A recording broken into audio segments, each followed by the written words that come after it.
All right, so like we said, the Raiders trade for Gino and set Maxx Crosby up for life. All right, so they traded Gino for a third-round pick, and Maxx Crosby is a very rich man right now. 3-year, $106.5 Mad million Max. Yes, $91 million guaranteed. All right, so with the new regime, all right, establishing credibility, why pay him so much money if they want to win now?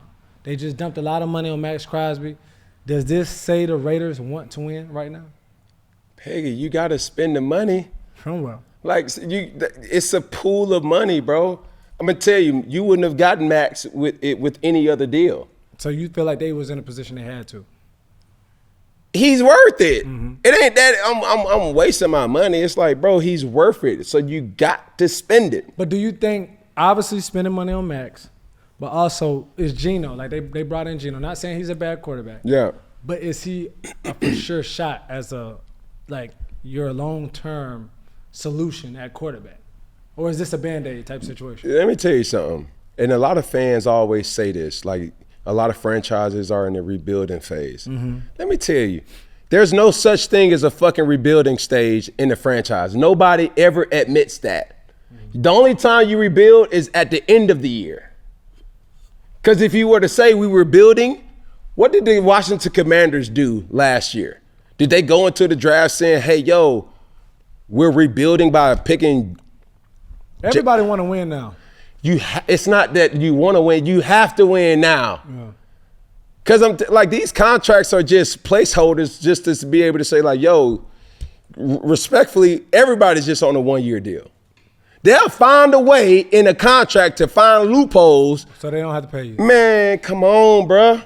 Yeah. Come on. And even if they have to pay you to get rid of you, they will do that. Mm-hmm. And will do that and remind you we don't need you. No. It's tough. You feel me? But does this make the Raiders an actual competitive team this year? They have to get competitive. It ain't no Maxx Crosby helps them become a very competitive team. Yes. Without Max, now who the fuck do you replace him with? He's not one of those guys that you could just see walking down the strip and say, hey, you want to play football? Come on. No, he's not that guy. He's the guy that's saying shit, we got to prepare for this motherfucker. Mm-hmm. You know what I mean? High motor guy and very skillful at that. Next one. All right, DK Metcalf, traded to the Steelers for a second-round pick. He teamed up with George Pickens, all right? So, obviously, they still are finding their solution at quarterback. Mm-hmm. All right? So, DK, a 4-year, $132 million extension, all right? So, he is locked in for 5 years, $150 million, making him one of the highest-paid receivers.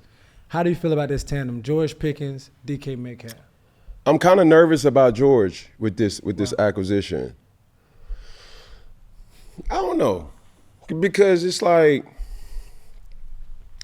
even though I want to root for him, former alumni with C1N, but there's whispers that Pittsburgh has kind of been tired of his bullshit. Mm. You know what I'm saying? Yeah. He's approaching his third year, where it's like, okay, if the shit get bigger than a rabbit, Peggy, what you got to do? Kill the rabbit. Kill the motherfucking rabbit. So for all you players that's out there that just think that, man, I'm good enough to talk to walk into the meeting late. Yeah, you are. But for how long though? Yeah, hey, I'm good enough to be able to not, perform in practice. Yeah, you are though. But for how long? Yeah. And I was just having this conversation earlier today where when you talk about the reliability of players, that can make that person very elite. Being a reliable person or reliable player, that's elite in its own right. Because if I know what I'm going to expect from Peggy, and it may not be the fastest, it may not, but every single time I know what to expect, that's elite. Now, this person may be faster, this person may be more gifted, this person, but it's a little, the 50-50 balls with him is just kind of like a temperature, not a thermostat. Mm-hmm. You know what I'm saying? If the temperature around is hot, he gonna be hot. But if it's cold, it's gonna be cold. A thermostat type of person, it's like, I'm gonna set that motherfucker where it need to be. Fact. Regardless. Make sense to you, Peggy? Yeah. I'm speaking when I'm speaking now. But hold on. If they do work out, All right, we got to talk about the pros and the cons. So they do work out. You got 2 big body Benzes in the damn garage. We need a sports car. But will this free George Pickens up to actually get the ball? We got 2 big body Benzes in the garage, man. So while there is a big vacancy in the house, meaning who the hell gonna be the quarterback? Yeah. While we figure that out, in any type of situation, like those are 2. This is the modern day version of Alshon Jeffery, Brandon Marshall. You see what I'm saying? It worked for them. Yeah. Both of them had a stack. That's real. But they didn't make the playoffs either. Yeah. So, what are we really talking about? Do I think it's going to work? I hope it works, right? And I think they need another shifty guy or even a tight end that can bear the load in regards to like, yo, if those guys, if you do play, let's say cloud coverage, which is cover 2, who can really attack the zones? You know what I'm saying? Yeah. It could be a tight end or it could be a shifty guy. Yeah. Because if you cloud both of those guys, then what? Makes sense. Taken care of. But hold on, even as a quarterback, what type of pressure? 2 big name guys like this, what type of pressure do you put on a quarterback? You know what I'm saying? Because like I got to get the rock. I need to get the rock. Like, man, it's only 1 ball per field. Yeah. Don't let that fly over your head, Peggy.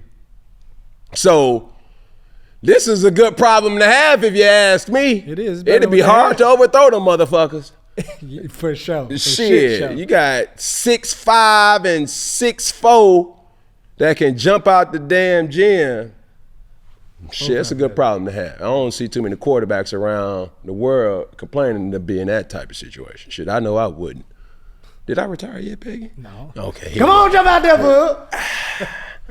Oh, that's my other arm. Oh, yeah, exactly. It's your other arm. I forgot how to You ain't played it so long, you don't went left-handed. Face sad. Here we go, next clip.